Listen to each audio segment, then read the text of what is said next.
حلو المنظر صح؟ من 4 سنين بالظبط جينا هنا وصورنا فيديو عن واحد من أشهر الأسواق في اسطنبول، ألا وهو السوق المصري.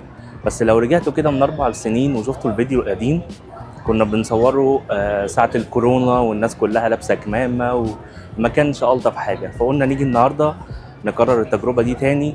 السوق المصري واحد من أشهر الاسواق هنا في اسطنبول، انا بعتبره تاني اشهر الاسواق هنا في اسطنبول بعد البازار الكبير الجراند بازار الموجود في بايزيد.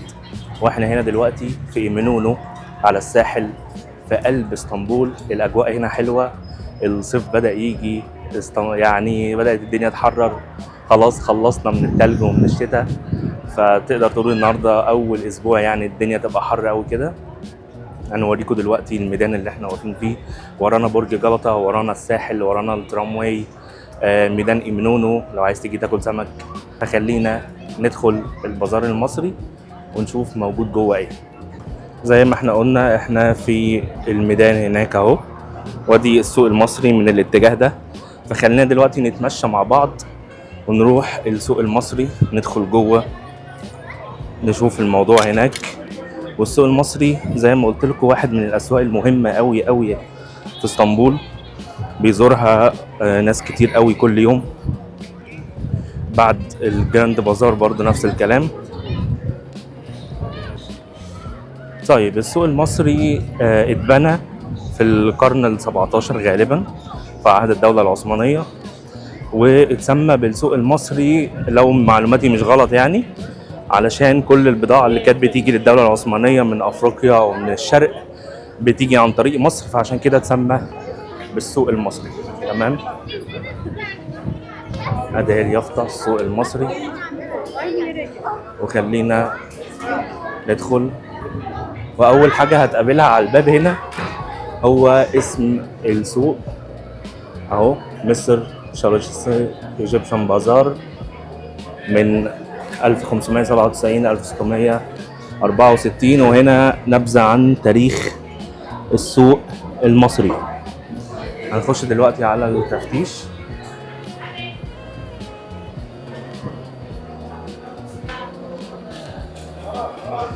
ده المنظر اول ما تخش، تحس انك رجعت بالزمن لورا شويه ايام الدوله العثمانيه والديزاينات القديمه، فبصراحه حاجه تحفه يعني. واول حاجه حسيتها اول ما دخلت السوق المصري، او اول حاجه شميتها، ريحه القهوه. ريحه القهوه قويه قوي هنا، وريحه التوابل، وبالذات والحلويات كمان. الحلويات ويبقى في ميكس غريب كده من روايح قهوه وتوابل وحلقوم. المحلات هنا على اليمين وعلى الشمال متواجدين محلات توابل، محلات حلويات، مشغولات يدوية تركية.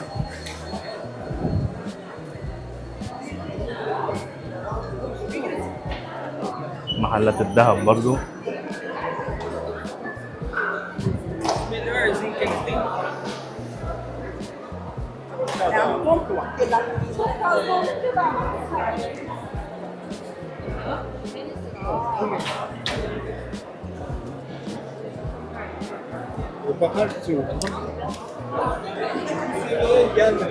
انا عايز اوريكم كده السقف بتاع البازار، بصوا الديزاين بتاعه فوق.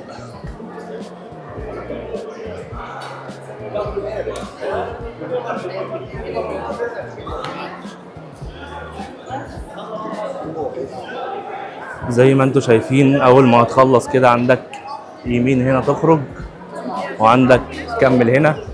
بس خلينا مكملين نتفرج واوريكم اكتر.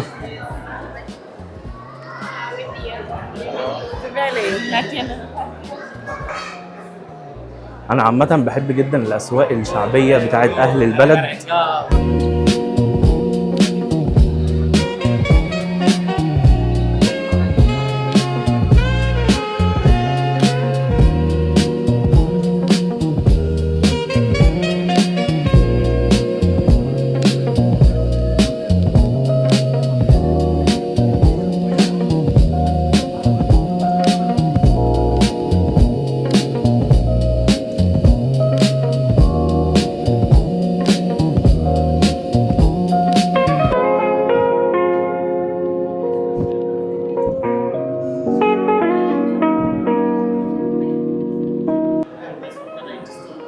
قبل ما تشتري هنا جرب انك تعدي على كذا محل الاول، تشوف الاسعار، تقارن ما بين الاسعار في كذا حته، وبعد كده ابقى اشتري.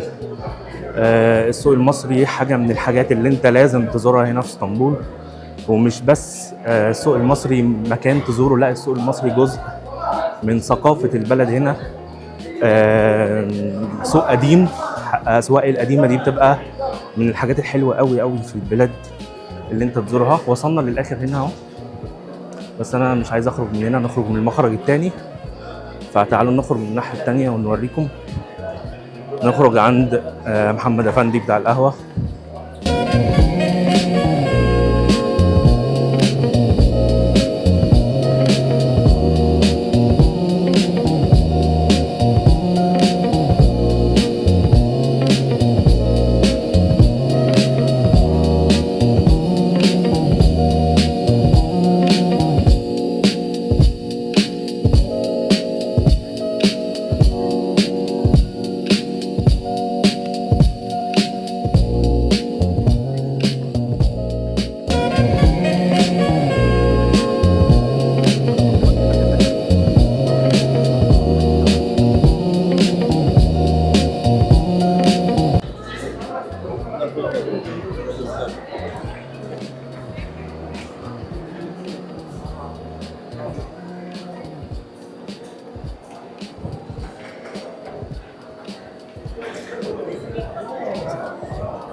Dükkanların 3 katı.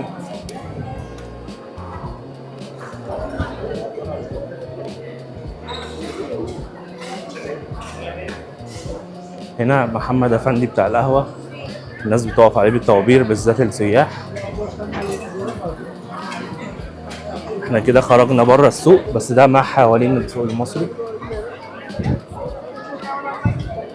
اهو. محمد افندي بتاع القهوه، لازم تقف هنا طابور، وبعد كده تروح تجيب من هنا. احنا كده متجهين تاني على الميدان.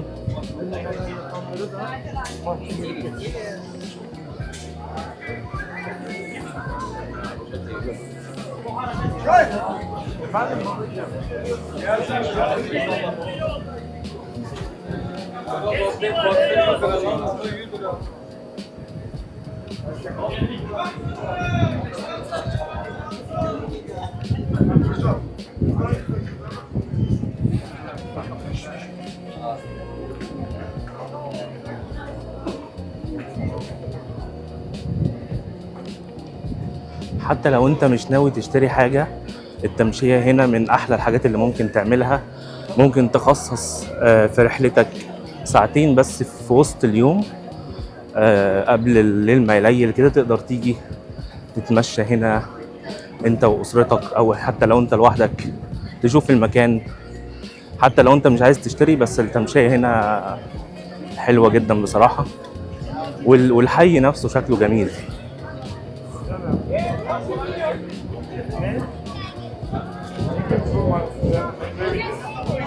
ادي اسعار برضو الحاجات اهي.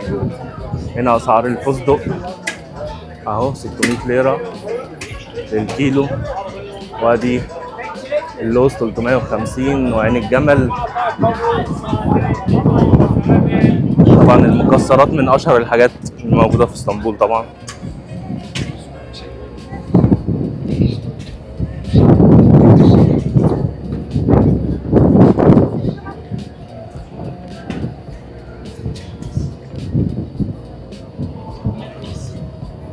بعد ما تخلص يبقى تعالى كل ذرة من هنا.